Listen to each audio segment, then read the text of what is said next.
Wagwan people, it is Ice Hour, and oh my goodness, it feels like it's been forever, guys. Damn, man, this week has been hectic. But if you don't already know, not only I, but also Sweet, both gone to university. Hell yes. Phew, damn. The results were in, and they were pretty good. They were, well, they were more than enough to get us into university. So yeah. Kind of stoked actually. But yeah, enough about that. This is my new series, guys. It's a theme team. If you haven't already guessed, it is Dynasty Warriors. If you don't know the game, you really need to pick it up. It's one of those. It's a bit like Marmite. You either love it or you don't. For its repetitiveness. Personally, I love it for its repetitiveness. Either way, this is my first game against BigBirdBigDaddy. Check him out, very good battler. Apparently he I'm not sure if he just started battling, but when we battled he'd improved leaps and bounds. I mean, Jesus Christ, if you've seen his older battles. But yeah, as you can see from the team, I mean, damn, I'm in a bit of trouble already just looking at the team, which I'll get into a bit of detail later on in the match. But yeah, without further ado, let's go on with the show. Because of the team preview, I know he's going to probably lead off with his Slowbro, which is why I'm going to lead off with my Riz Raid. Now, predicting the Zatu to come in to predict my Sleep Powder or entry hazards, I'm going to go right for the Sludge Bomb instead of the Giga Drain. And I get the Poison Axe, which is very nice. I don't care if it's Haxy, I can't even Tox it or Will-O-Wisp this Zatu because of the damn Magic Bounce. So any status I get, I am happy with. So he's going to go for Light Screen, and I know this is going to be a dual screener since I don't see any item or leftovers. So obvious Light Clay is obvious. As I'm going to keep going for the Sludge Bomb. I know it's not going to kill because of the Light Screen up now, but I want to get this Zatu as low as possible for reasons you will see why later on. So he's going to U-turn out, so I know 2 screens, Roost and U-turn. He's going to go into Snorlax. It takes out like a champ because Snorlax's special defense is immense. I'm going to send out Donphan because I don't like the way that Snorlax came into my Riz Raid so willy-nilly, basically. And he confirms that he does have the Fire Punch, so because he has the Fire Punch, I know he's probably not going to have the Ice Punch, so I'm free to stay in and lay out my Stealth Rock, except not really because he still has this damn Zatu with the Magic Bounce. And I know he wants to come in and get that Magic Bounce off, so I'm not going to go for the Stealth Rock unless this thing dies. Which is why I'm just going to keep going for the Earthquake because he's going to have to Roost eventually and I'll win this war. Basically eventually, since he's going to have to Roost and I'm predicting something, so I'm going to go for the Earthquake once again. Just trying to whistle this down as much as possible. And now he goes for the U-turn. I could have went for the Stealth Rock, but just in case he wants to keep roosting, I'm just going to go for the Earthquake once again.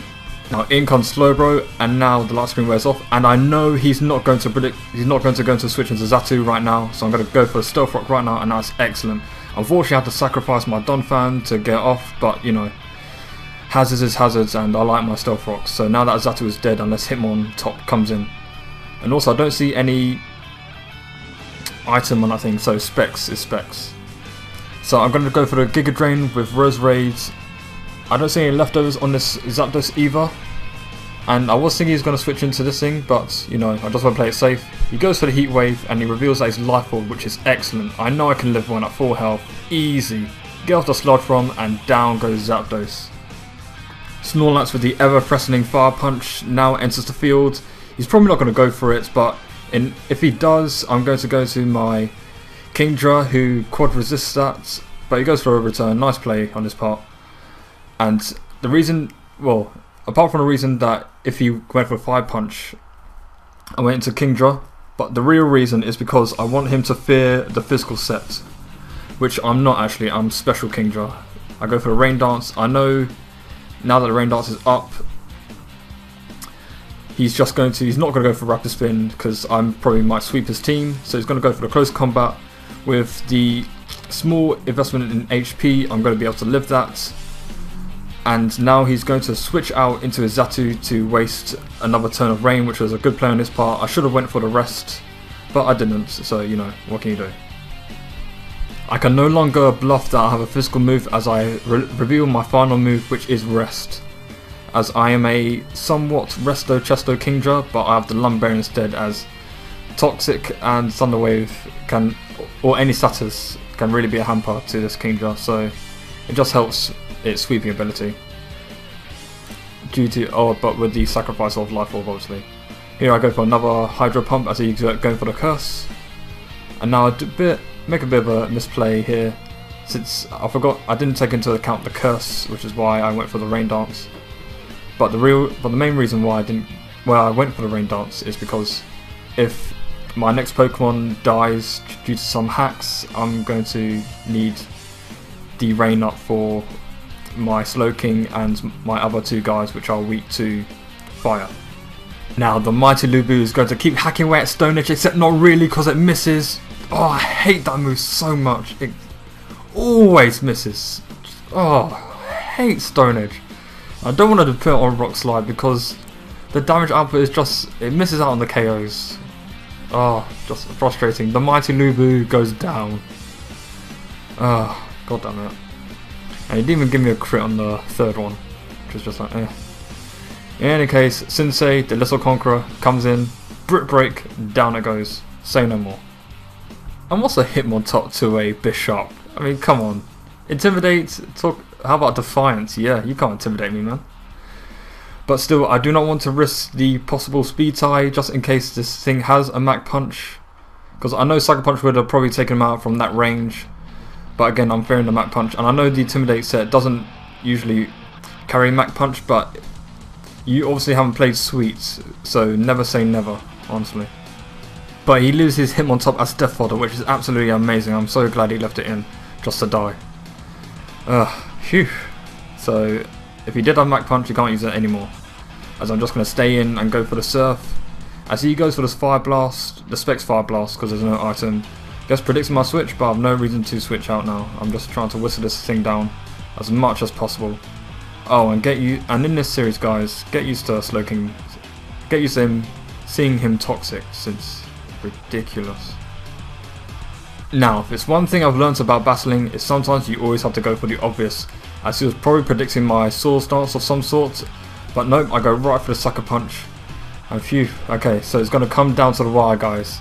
Flygon, I go for the Sucker Punch, I know it's not going to kill, but I am max HP, and I live! Phew! That really came down to the wire, so I'm able to take this thing out with another Sucker Punch, and that is good game.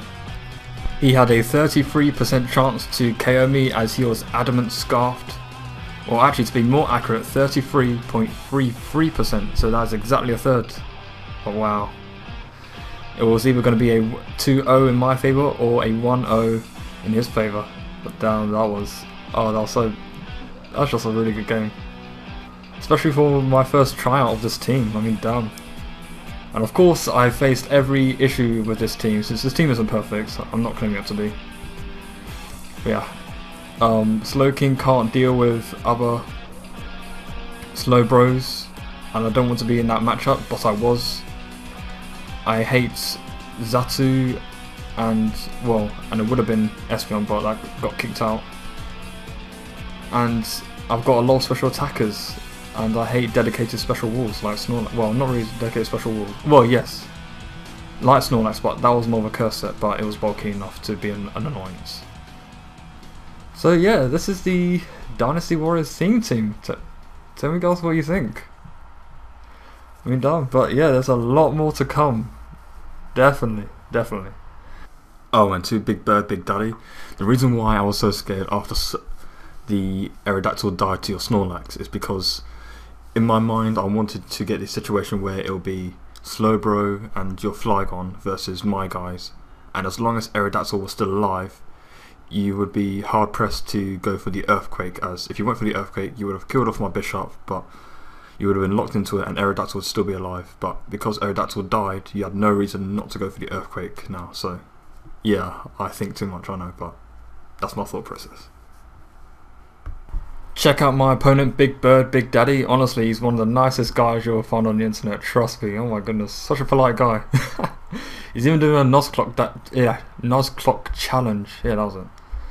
So yeah, definitely check him out. Link will be down below. So like, comment, subscribe, and I'll catch you guys on the other side.